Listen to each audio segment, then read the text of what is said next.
آج کی تفسیر سورہ والعصر پر مشتمل ہے۔ سورہ والعصر کے اندر اللہ تبارک و تعالیٰ نے بہت کم لفظوں کے اندر بہت بڑی چیز ہمیں سمجھائی ہے، یا یوں سمجھ لو ہماری زندگانی کی حقیقت کو اللہ تعالیٰ نے ان دو آیتوں میں سمو دیا ہے۔ پہلے ترجمہ سمجھتے ہیں۔ بسم اللہ الرحمن الرحیم۔ والعصر ان الانسان لفی خسر الا الذین آمنوا وعملوا الصالحات وتواصوا بالحق وتواصوا بالصبر۔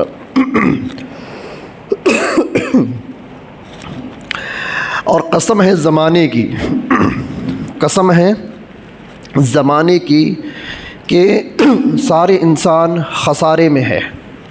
قسم ہے زمانے کی، سارے انسان دنیا میں اس جہاں کے اندر جتنے بھی انسان بستے ہیں سارے کے سارے انسان خسارے میں ہے، ہلاکت میں ہے، نقصان میں ہے، دھوکے میں ہے۔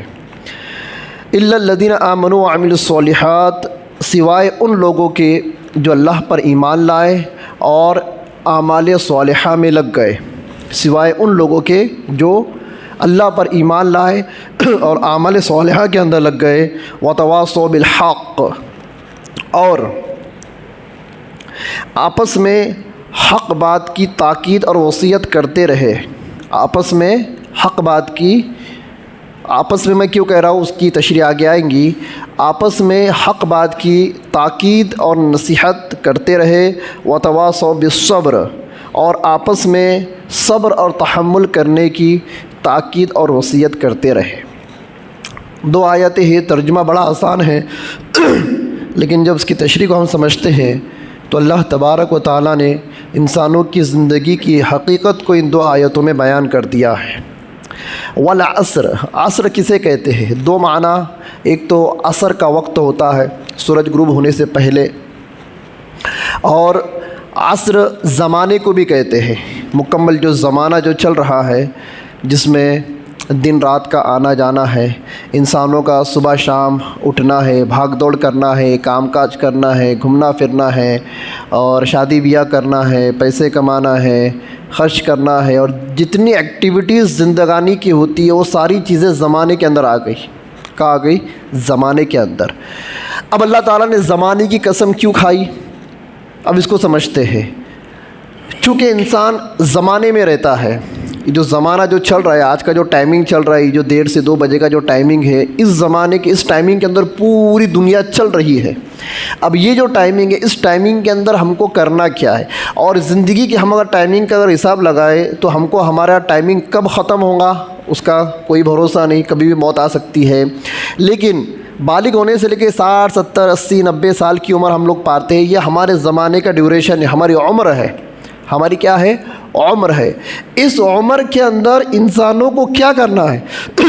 اس زمانے کے اندر انسانوں کو کیا کرنا ہے؟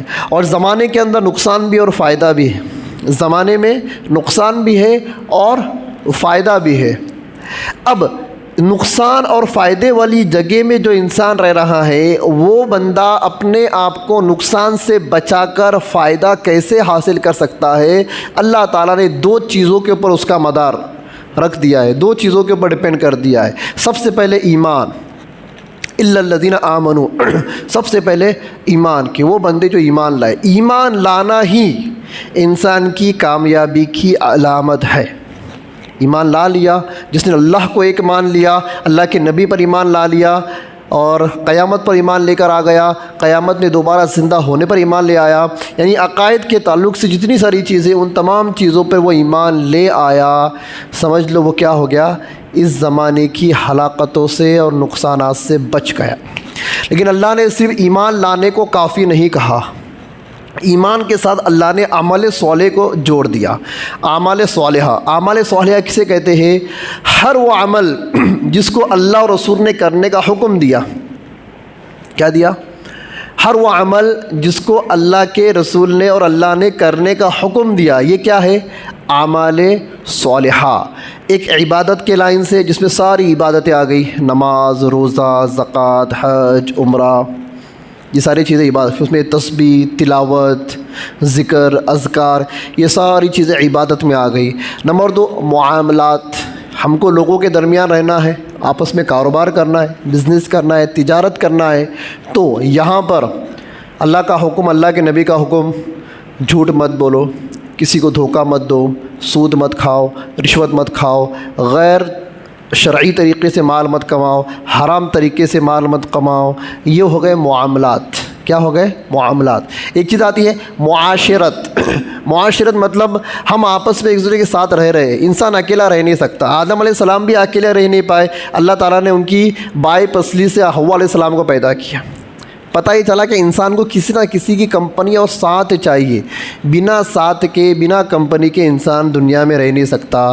اب سب سے پہلا ساتھ تو انسان کا اس کی بیوی، اس کے بچے، اس کے گھر کے لوگ، پھر بھائی بہن، پھر دیگر رشتہ دار، پھر پڑوسی، پھر محلے کے دوست و احباب، پھر کاروباری دوست و احباب، پھر جہاں تک اس کی پہچان ہوتی جائیں گی وہ سارے لوگ اس کے حسن معاشرت کے اندر آئے کہ ان لوگوں کے ساتھ اس کو اچھا برتاؤ کرنا ہے، ان کے ساتھ خوش دلی سے پیش آنا، ان کے اوپر ظلم نہیں کرنا، آپس میں جھوٹ نہیں بولنا، غیبت نہیں کرنا، چغل خوری نہیں کرنا، کسی کو نقصان نہیں پہنچانا. یہ ساری چیزیں معاشرت میں آ گئی.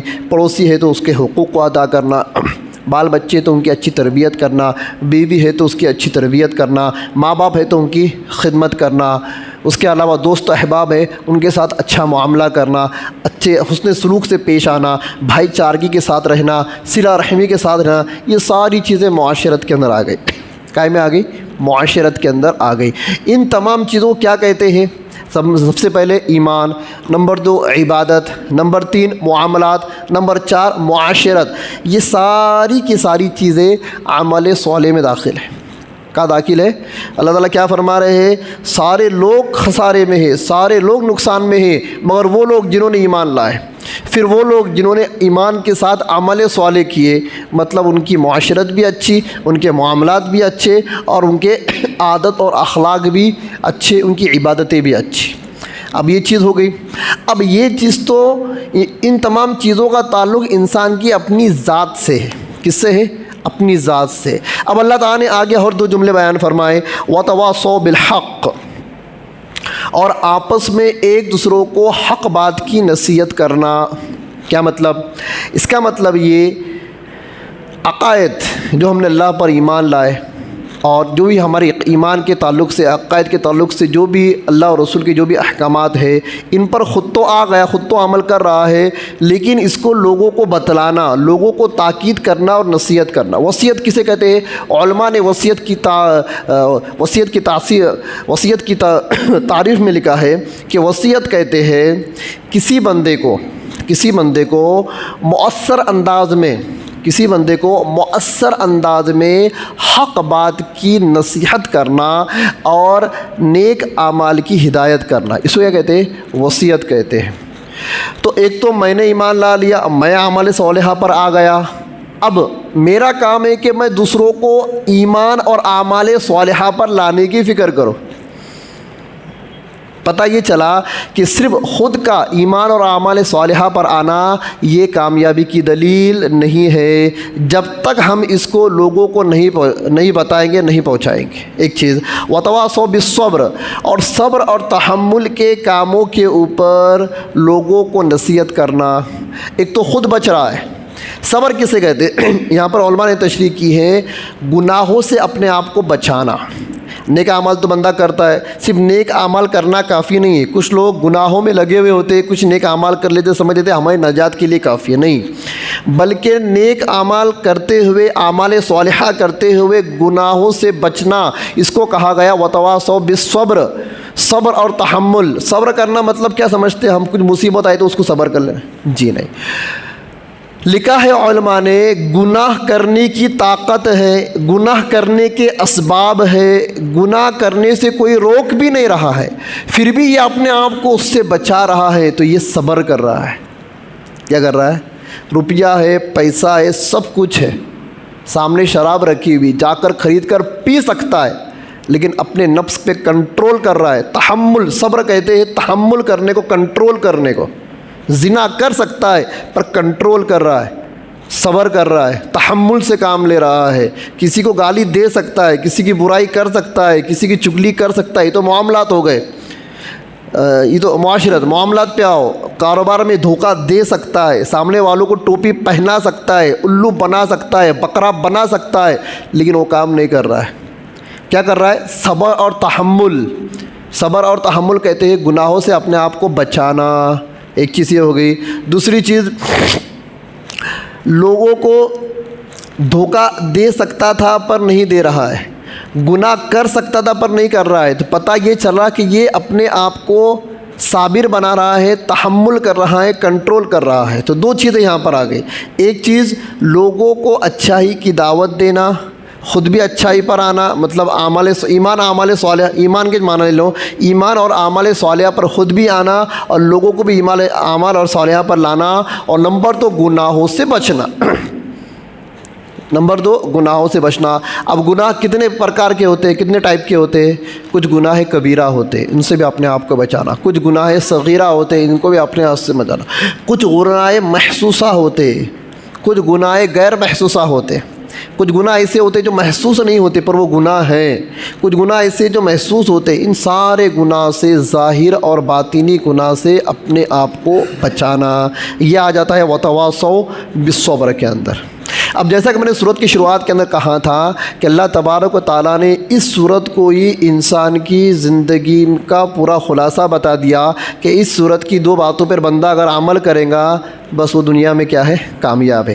امام شافعی رحمۃ اللہ علیہ فرماتے ہیں کہ اللہ تبارک و تعالیٰ اس سورت کو اتار دیتے اور پورا قرآن نہیں بھی اتارتے تو یہ ایک سورت انسانوں کی ہدایت کے لیے کافی تھی۔ ساری چیزیں آ گئی نا اس کے اندر، ایمان آ گیا، اعمال صالحہ آ گئی، ایک نمبر 2 وتواصوا بالحق، اعمال صالحہ ایمان جو تیرے اندر آیا وہ تو لوگوں کو بتا، ایک دم سادے الفاظ میں بتا رہا ہوں، اور وتواصوا بالصبر، صبر کر، اس پر بھی کر جو مشکلیں تجھ کو پہنچ رہی ہے، اور اس پر بھی صبر کر جس گناہ کو تو کر سکتا ہے پر تو نہیں کر رہا ہے، اپنے آپ کو روک رہا ہے، تو گناہوں سے بچنا یہ بھی صبر کرنا ہے، اور مشکلات کے اوپر صبر کرنا یہ بھی صبر کرنا ہے، خود بھی کرنا، لوگوں کو تلقین بھی کرنا، دونوں چیزیں اس کے اندر ہیں۔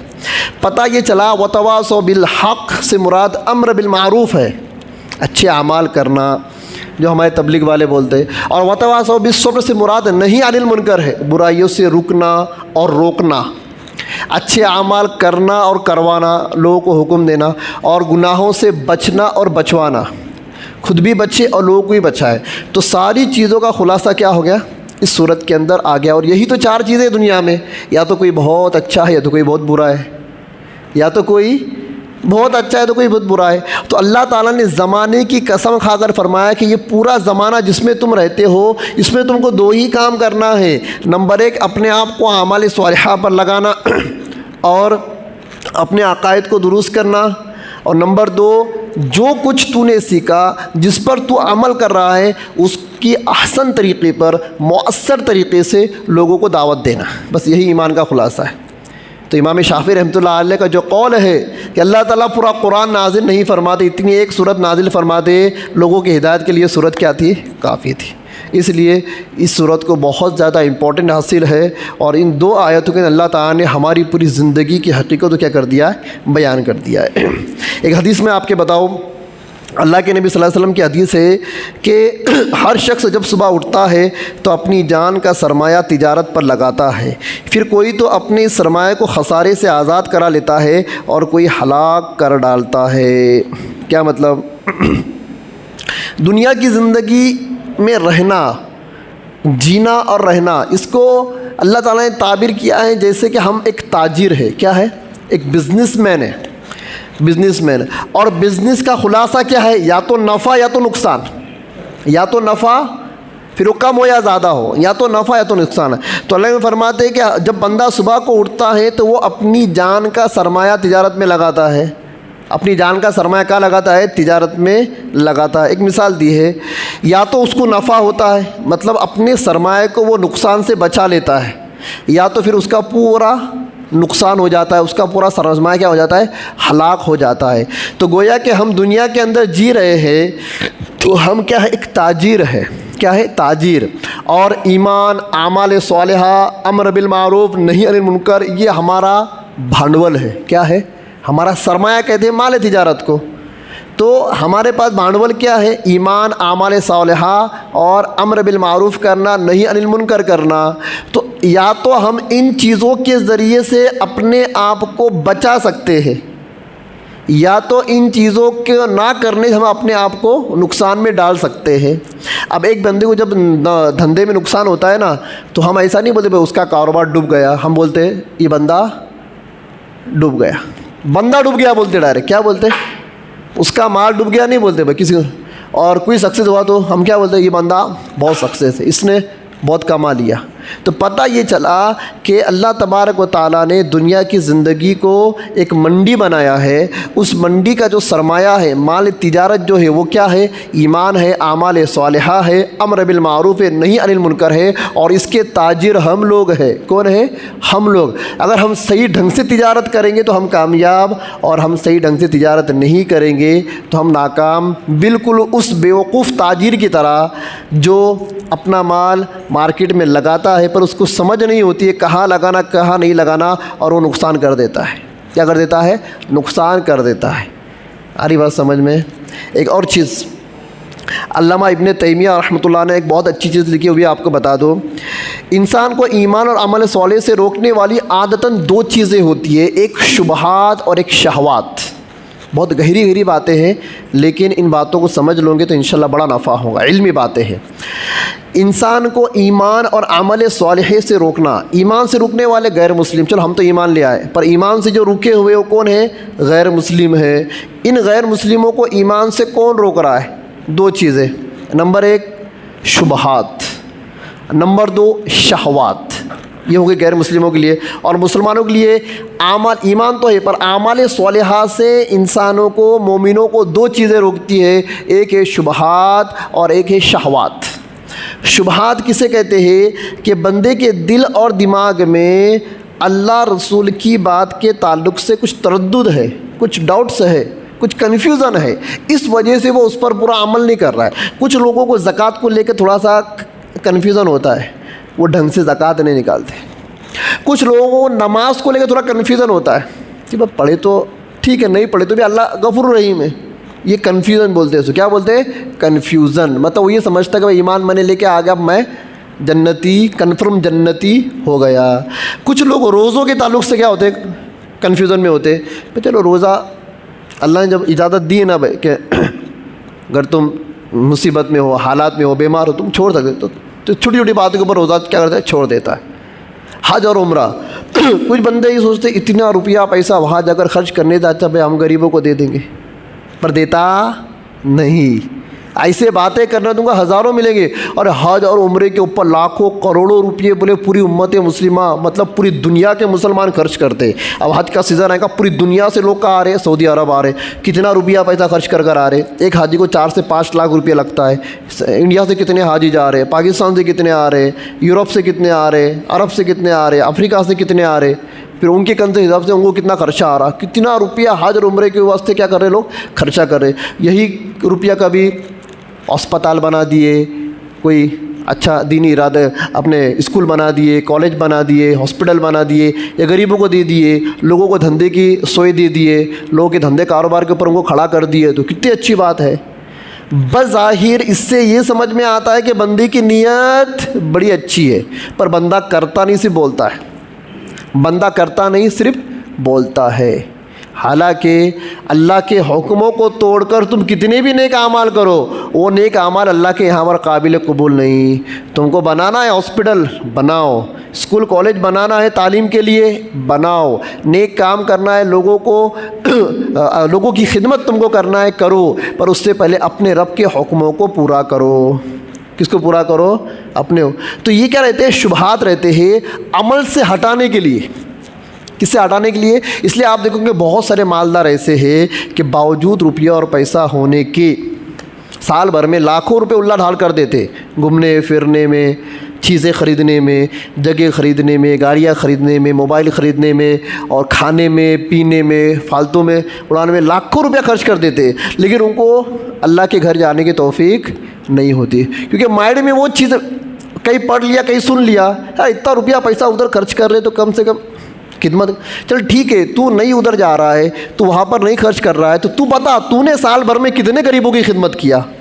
تو یہ شیطان وسوسے ڈالتا ہے دماغ کے اندر اور بندے کو اعمال کے روکتا ہے. امام ابن تیمیہ فرما رہے, بڑے اللہ والے, کتنی بہترین بات لکھی ہے کہ بندے کو اعمال صالحہ سے روکنے والی جو چیز ہے وہ کیا ہے؟ شبہات, ڈاؤٹس, کنفیوژنس, کہ انسان کے دماغ میں کنفیوژن پیدا کر دے گا, آٹومیٹک اس عمل کی اہمیت کیا ہو جاتی ہے؟ دل سے گھٹ جاتی ہے. کیا ہو جاتی ہے؟ گھٹ جاتی ہے, ایک چیز. اور دوسری چیز ہے شہوات. شہوات کہتے ہیں خواہش نفسانی کو پورا کرنا. بس دل میں آیا, اپنے دل میں آیا نا, اپن کچھ بھی کر ڈالتے. دل کا معاملہ ہے, کیا بولتے ہیں اپن تو من موجی ہے, اپن تو اپنے من کے راجا ہے, اپن تو اپنے دل کے راجا ہے. دل میں آیا کر دیا, تو کون ہوتا بولنے والا؟ سامنے باپ ہو, بڑا بھائی ہو, چاچا ہو, رشتہ دار ہو, کچھ نہیں, دل میں آیا کر دیا. لاکھوں روپیہ اڑا دیں گے, خرچہ کر دیں گے, دوستوں پہ خرچہ کر دیں گے, پارٹیوں میں اڑا دیں گے, گھومنے پھرنے جائے سب اڑا دیں گے. اور کیوں رے بابا ایسا کر, من میں آیا, دل بول رہا تھا تو کر دیا. اس کو بولتے ہیں خواہش نفسانی. انسان کے دل کے اندر اعمال سے ہٹ کر جن چیزوں کا داعیہ پیدا ہوتا ہے اس کو کہتے ہیں خواہش نفسانی. کیا بولتے ہیں؟ نفسانی خواہشات. تو نفسانی خواہشات میں لگ کر آدمی اعمال صالحہ سے دور ہو جاتا ہے. کس سے دور ہوتا ہے؟ اعمال صالحہ سے دور ہو جاتا ہے. تو یہ دو چیزیں ہیں. پہلی چیز ہے انسان کو اعمال صالحہ سے روکنے والی, ایک تو ہے شبہات اور نمبر تو ہے شہوات. تو اللہ تعالیٰ سے دعا کرنی چاہیے کہ اللہ تعالیٰ شبہات سے بھی ہماری حفاظت فرمائے, شہوات نفسانی سے بھی ہماری حفاظت فرمائے. آئی بات سمجھ میں؟ اب یہ تشریح سے آپ کو سمجھ میں آ رہا ہوگا کہ ان دو آیتوں کے اندر اللہ تعالیٰ نے کتنی بہترین حکمت کی باتیں بیان فرمائی. بس سمجھنے کی اور اثر لینے کی کیا ہے؟ ضرورت ہے. تو آخر میں ایک بات کہہ کر اپنی بات کو میں ختم کر دیتا ہوں کہ اس صورت کا خلاصہ یہ ہے کہ بندہ ایمان لا کر اچھے اعمال کرے. کیا کرے؟ اچھے اعمال کی میں نے لسٹ بتا دیا آپ کو. اور ایمان لا کر اچھے اعمال کر لوگوں کو بھی ایمان لانے کی اور اچھے اعمال کرنے کی فکر دلائے. یہ ایک دم سادے الفاظ میں تشریح کر دیا. اب آپ سمجھے کہ بندہ پورے دنیا کے مسلمان, پورے دنیا کے لوگ اگر ایمان لے آئے, اعمال صالحہ پر آ جائے, لوگوں کو اچھی باتوں کا حکم کر لگے, بری باتوں سے خود بھی رکنے لگے, لوگوں کو بھی روکنے لگے, تو آپ مجھے بتائیں پورے دنیا کے لوگ خسارے میں ہوں گے یا پھر نفع میں ہوں گے؟ نفع میں ہوں گے نا. تو اللہ تعالیٰ نے شروعات کیا کی؟ والعصر, پورے زمانے کی قسم, جس زمانے میں تم رہ رہے ہو, جی رہے ہو, کھا رہے ہو, پی رہے ہو, موج مستی کر رہے ہو, اس زمانے کی قسم کہ تم سب کے سب خسارے میں ہو. لیکن دو ٹائپ کے لوگ, ایک وہ لوگ جنہوں نے ایمان لا کر اعمال صالحہ کیے, اور وہ لوگ ایمان لا کر اعمال صالحہ کر خود بھی اس پر عمل کیا اور لوگوں کو بھی ان پر عمل کرنے کی تلقین کی, تاکید کی, اور اپنے آپ کو گناہوں سے بچایا اور لوگوں کو بھی گناہوں سے بچانے کی فکر کی. یہ سارے لوگ کیا ہے؟ کامیاب ہیں. اب دنیا کے اندر ضروری نہیں کہ بھائی سارے کے سارے مسلمان ہی ہوں, اور یہ بھی ضروری نہیں کہ سارے کے سارے غیر مسلم ہی ہوں, ایمان والے نہ ہوں. اللہ نے اس دنیا کو دار الامتحان بنایا ہے کہ اللہ نے یہاں پر اچھی باتیں اور بری باتیں ان کو کیا کر دیا؟ چھوڑ دیا, اور بندے کو عقل دی. کیا دی؟ عقل دی. اب تیرا کام ہے اچھی باتوں کو اپنانا اور بری باتوں کو چھوڑنا. اس کو ایک مثال دے یوں سمجھے, ایک عقل مند بندہ ہے, اس کے سامنے رکھا ہوا ہے ایک ادھر شربت روح افزا کا گلاس اور بازو میں رکھا ہے پیشاب کا گلاس. اس کو چھوڑ دیا, جب تجھے جو کرنا ہے کر. اگر عقل سلیم اگر ہوں گی تو آپ مجھے بتائیں وہ بندہ کون سے گلاس کو اپنائے گا؟ کون سے گلاس کو اپنائے گا؟ بالکل اس گلاس کو اپنائے گا جس کے اندر شربت ہے. کیا ہے؟ شربت ہے. اور ایک بندہ ہے جس کو عقل نہیں ہے, جو بیوقوف ہے, اس کے لیے کیا شربت اور کیا پیشاب سب برابر ہے. اب وہ صرف اس کی آنکھوں کو جو اچھا نظر آئے گا وہ اٹھا لیں گا. اب وہ دیکھیں گا تو اس کو دکھ رہا ہے شربت روح افزا مانند خون لال ہوتا ہے, تو اپنی نگاہ تو خون دکھ رہا, اور ادھر دیکھ رہا ہے پیشاب تھوڑا گرین کلر کا ہوتا ہے, یہ تو گنے کا شربت دکھ رہا ہے. یہ کیا دکھ رہا ہے؟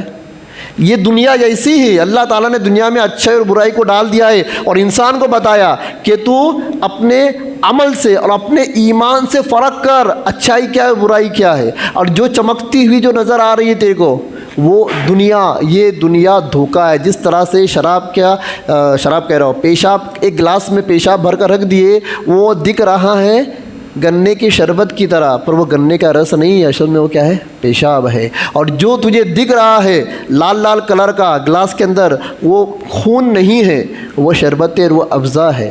بس بندہ اس مثال سے اگر سمجھ لے کہ دنیا کے اندر اچھائی برائی ہے، کچھ چیزیں ایسی ہیں جس کے اندر اچھائی ہے پر ہمیں اس کے اندر برائی نظر آتی ہے، اور کچھ چیزیں ایسی ہے جس کے اندر برائی ہے ہمیں اس کے اندر اچھائی نظر آتی ہے، تو یہ صرف ہمارے نظروں کا دھوکہ ہے۔ اور اس دھوکے سے ہم کو کون بچائے گا؟ ہمارا ایمان بچائے گا۔ کون بچائے گا؟ ہمارا ایمان۔ اس لیے ایمان کے اوپر بھی فکر کرتے رہنا چاہیے، ایمان کے تعلق سے مطالعہ کرنا چاہیے، اور اللہ تعالیٰ سے دعا کرتی چاہیے کہ اللہ تعالیٰ جب تک زندہ رکھ، ایمان پر زندہ رکھ۔ یہ ایمان ہی ہے جو ہم کو اچھا اور برائی میں فرق کرنا بتاتا ہے۔ کیا دعا کرنی چاہیے؟ یا اللہ جب تک زندہ رکھ، ایمان پر زندہ رکھ۔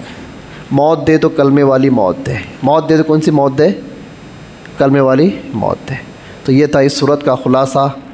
اس صورت میں آخر میں اور وہی بات بتا کر میں ختم کر دوں کہ ہم کو دنیا میں رہتے ہوئے اپنے ایمان کے ساتھ اعمال صالحہ پر آنا ہے۔ کہاں آنا ہے؟ نیک عمل پر آنا ہے، اور خود آ کے بیٹھنا نہیں ہے، بلکہ لوگوں کو بھی ایمان اعمال صالحہ پر لانے کی فکر کرنا ہے، ایک چیز۔ نمبر 2، خود کو بھی گناہوں سے بچنا ہے اور لوگوں کو بھی گناہوں سے بچانے کی فکر کرنا ہے۔ آپ ایک بات یاد رکھیں کہ معاشرے میں برائی کب پھیلتی ہے؟ جب گناہ ہونے لگتا ہے تو ہم اس کو روکتے نہیں ہیں، پھر وہ بڑھتا ہے، پھر بھی ہم روکتے نہیں ہیں، پھر وہ بڑھتا اتنا بڑھ جاتا ہے، اتنا بڑھ جاتا ہے تو جو نہیں روکتا ہے نا، وہ بھی کسی نہ کسی نے اس گناہ میں ملوث ہو جاتا ہے۔ دیکھو اپنے معاشرے میں بہت سارے گناہ ایسے ہیں کہ بندہ ایک دوسرے کو منع نہیں کرتا ہے، منع نہیں کرتا ہے، اور ایک دن ایسا آتا ہے وہ خود اس میں ملوث ہو جاتا ہے، پھر کیا ہوتا ہے؟ معاشرے میں گناہ پھیلتے چلے جاتے ہیں۔ کیا ہو جاتے ہیں؟ پھیلتے۔ اس لیے کہیں بھی اپنے کوئی چیز ایسی دیکھی بھائی یہ بندہ غلط کر رہا ہے، احسن طریقے سے پیار محبت سے داڑھی ٹھڈی میں ہاتھ ڈال کر محبت کے انداز میں اس کو سمجھا کر منع کر دو۔ تم منع کرو گے کم سے کم تمہارے دل میں اس کی نفرت آئیں گے، منع نہیں کرو گے تو کچھ بعید نہیں ہے کہ تم بھی اس گناہ میں ملوث ہو سکتے ہو۔ تو جو معاشرہ پوری برائیوں کے اندر برائیاں پھیل جاتی ہیں اس کی وجہ یہی ہوتی ہے کہ وہ آپس میں ایک دوسرے کو منع نہیں کرتے۔ اللہ تعالیٰ سے دعا کرے کہ اللہ تبارک تعالیٰ تمام باتوں پر عمل کرنے کی توفیق عطا فرمائے۔ کچھ باتیں سمجھ میں نہیں آئی تو پوچھ سکتے ہیں، دعا پڑھ لے پہ۔ سبحان اللہ و بحمدہ، سبحانک اللہم و بحمدک، نشہد ان لا الہ الا انت، نستغفرک و نتوب الیک۔